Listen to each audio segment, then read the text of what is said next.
I am homeless in the threatening. That means I don't know who you are or what you're doing with my life.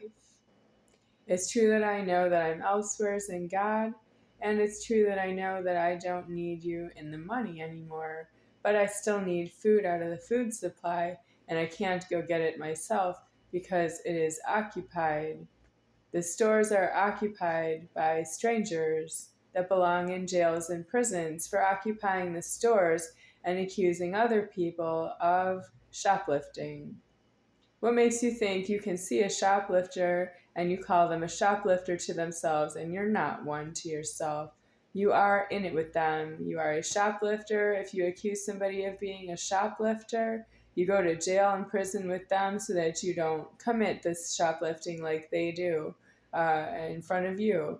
And then you are in there, but you could be more of like a prison guard instead of being the shoplifter. That means you identify what that is, but you put yourself out of the threatening of being a shoplifter because you put yourself in jail with them for being a shoplifter, and you are yourself like a guard, and you can fight for a death for yourself that you don't think of yourself as a shoplifter to yourself.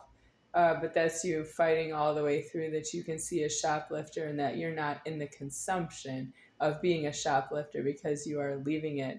That's how you can sort of disagree with that somebody's a crime and that you are not one. You are not one if you die of that.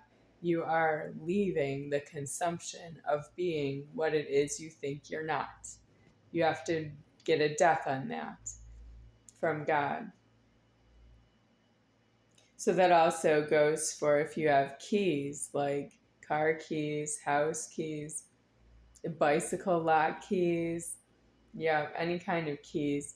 If you have keys, the key fit is illegal, and you have to turn in the key fit because it's breaking and entering into something that's locked to yourself.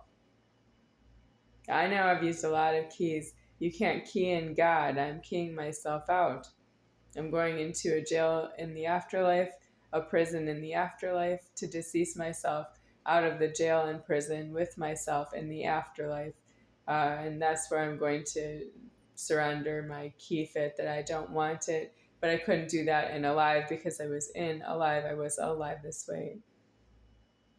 That's why you can't put somebody else in jail who doesn't want to be there. If they don't want to go, you have to leave that they don't want to go to jail with you because they have to death themselves. You don't death somebody else by that you bludgeon them to death. That's true that they still have to die. If you bludgeon somebody else in a prison with an address deceased, the body that you bludgeon still has to die, and that is itself, it would die.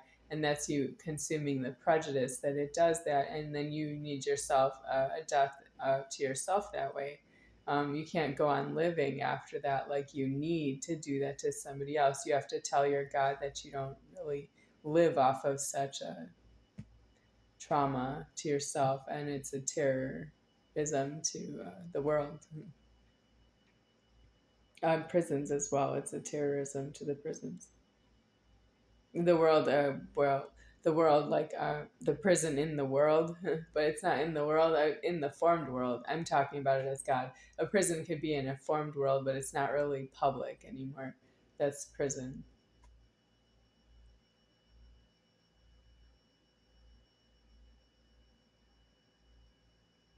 The strangers in the prison are inmates, but they're strangers to myself because I'm not an inmate in a prison myself right now. When I'm in a prison, I don't have any inmates with myself. No, I'll be the only one in my own prison for me.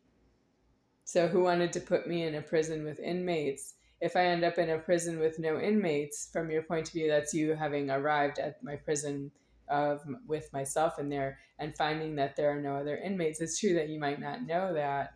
I would have to tell you and make it possible for you to know that I don't have inmates in my prison in the afterlife after the door locking is deceased. That means I won't have door locking in my prison. Yes, I want it that way.